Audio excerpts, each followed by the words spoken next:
Hi, I'm Emma Wincup, and I'm presenting a session today with Kirsty Pattrick on using diaries in social research. We're from two different organisations, but we're both founder members of the National Centre for Research Methods Participatory and Collaborative Methods Special Interest Group. You'll hear us talk about how we've used diaries as fundamental to our work in two different sectors, academia and the charity sector. So just a quick overview of what we're planning to do today. We'll introduce ourselves and our work and then talk you through some of the kind of more practical aspects of using diaries in social research. We'll then take a moment to reflect upon the values of using diaries, making comparisons quickly to other qualitative methods to highlight some of the distinctive features of using diaries in social research. So I joined the Joseph Rowntree Foundation in 2019, so I've been there almost 6 years. JRF's an anti-poverty charity. You can see our mission on the slide that's in front of you. We do a wide range of work then that's all connected to poverty. That might be anything from looking at housing to social security to employment and lots more. And I joined the Joseph Rowntree Foundation from academia, where my main discipline was criminology, and I hadn't used diaries at that point. It didn't seem to be a well-used method within that discipline. I came in as a qualitative specialist to JRF, and I'm fortunate to have the freedom to use the most appropriate methods to support the work we do.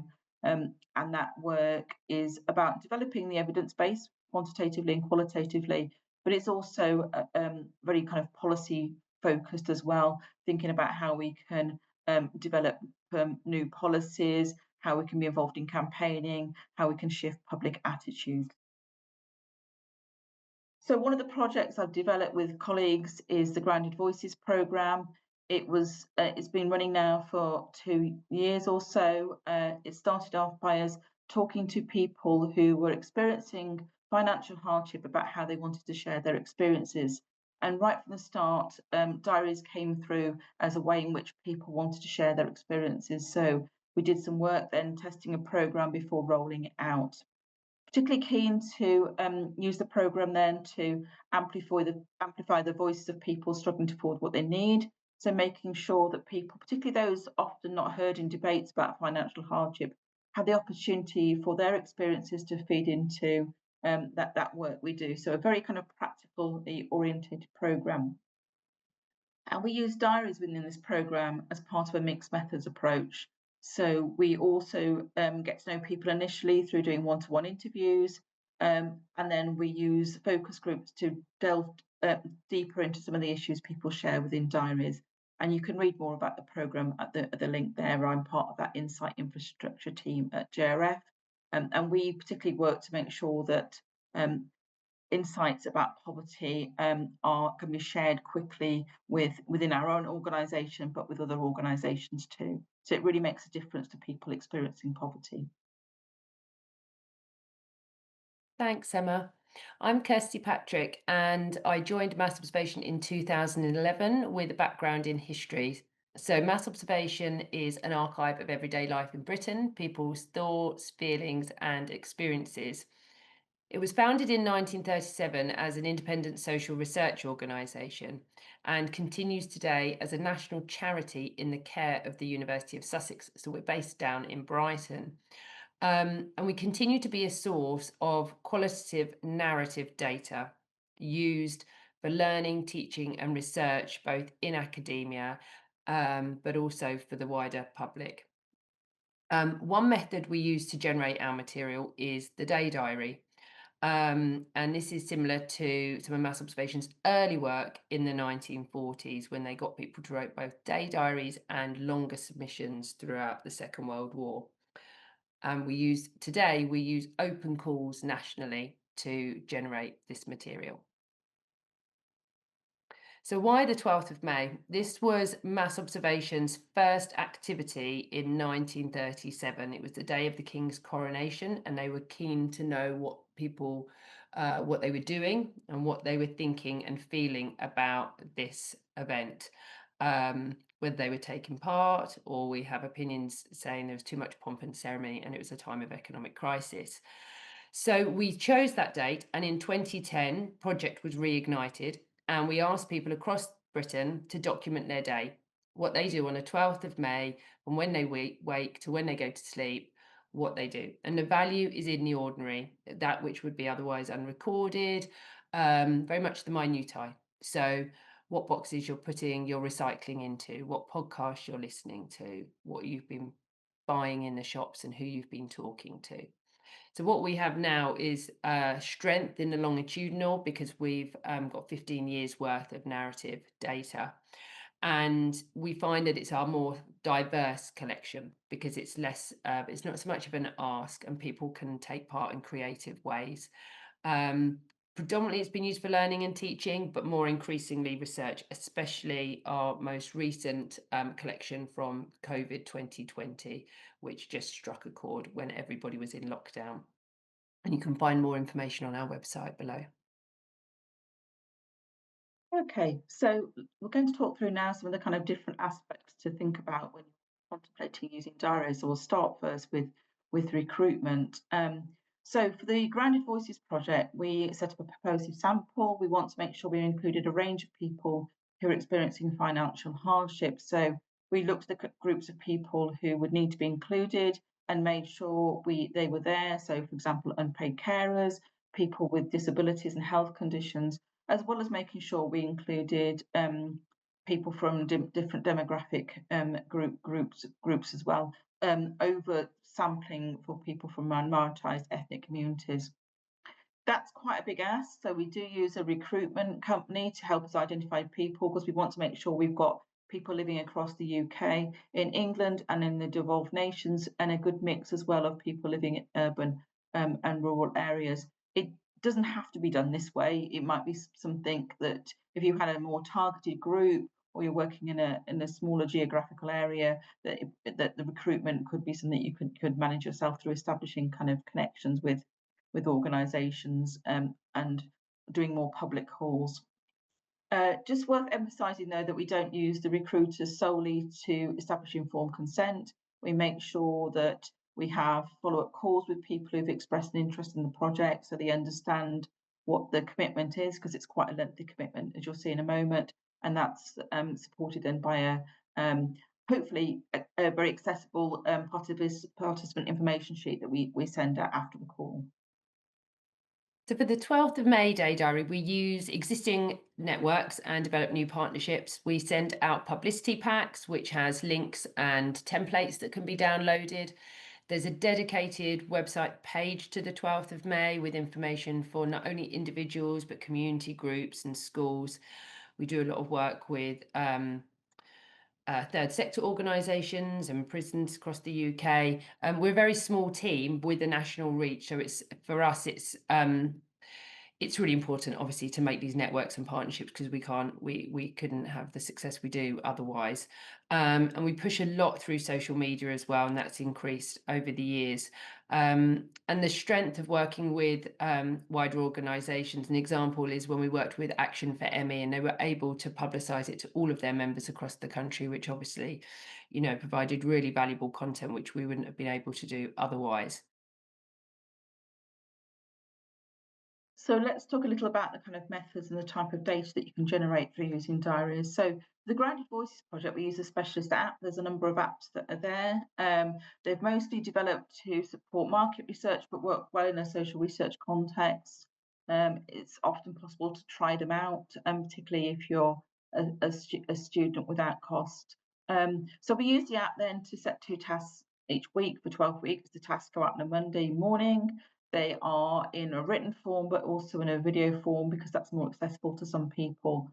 And we allow people to put their entries in through different formats. And they tend to kind of mimic the ways in which people communicate in their everyday lives, as more people communicate through social media platforms in particular. So people tend to choose the way of sharing their experience and their thoughts and feelings that works best for them. But we do encourage people as well to try out different formats. The nice thing about using the app is it's also possible to have a dialogue with participants. So if people raise something and but don't give lots of detail, or you're not sure about something, you could ask them a question, or you can simply kind of thank them for their kind of contributions if they've shared quite a lot already. And that feedback to people is really important in terms of shaping their positive experience of taking part in the research. Thanks, Emma. So as I mentioned, for the 12th of May, we have templates that people can download, but they can submit their writing or their creations, their artwork and photographs, and either post these into us at the archive where we're based at the Keep, or via email.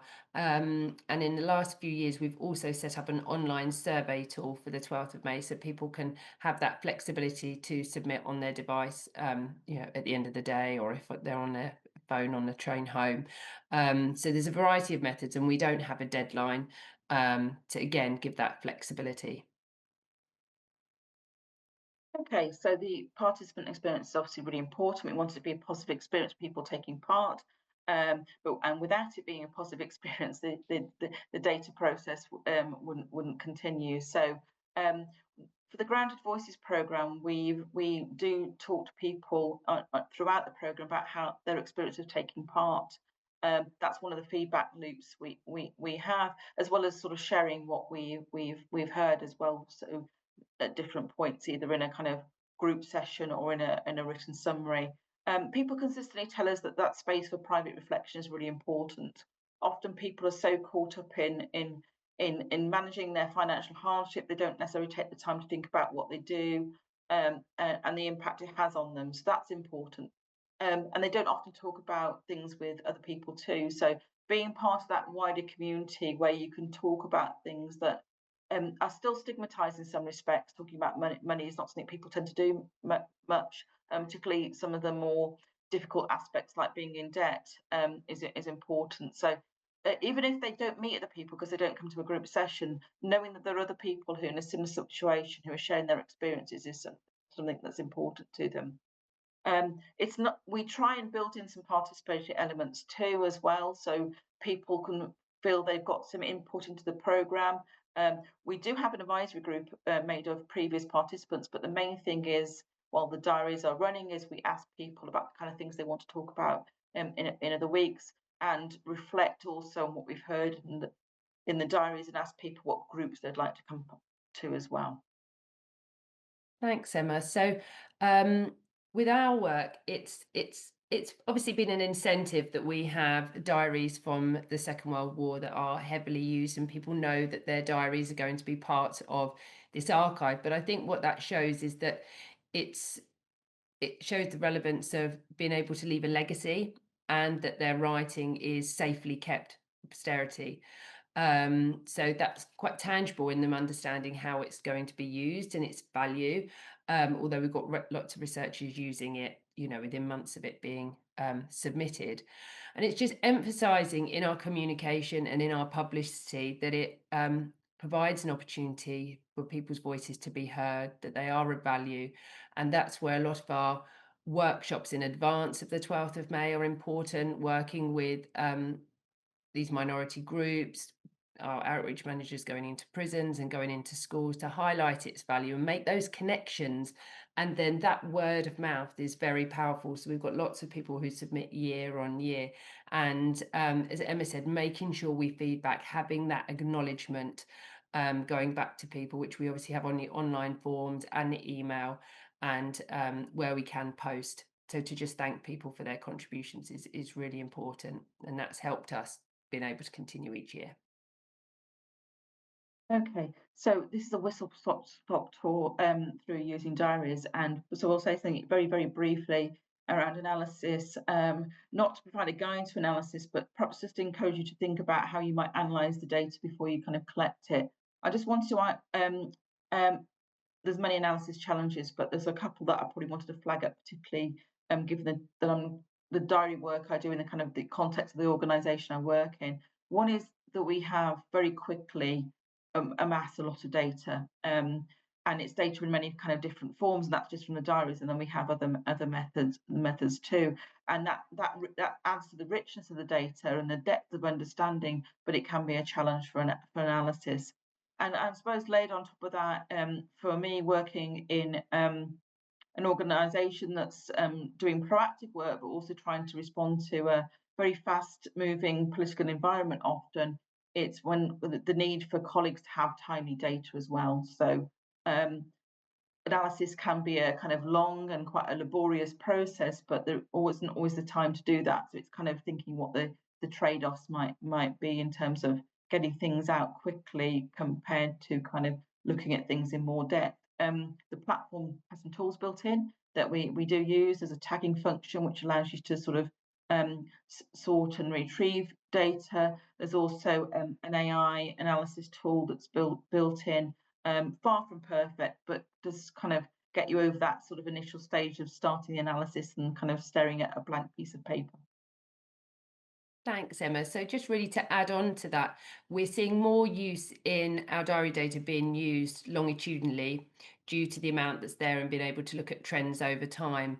But generally, our day diaries are also used much more in a mixed methods approach. So people will use the day diaries alongside other submissions that we receive to mass observation through our open questionnaires, but they also might use mass observation as a source of data as prompts to then use for focus groups and interviews.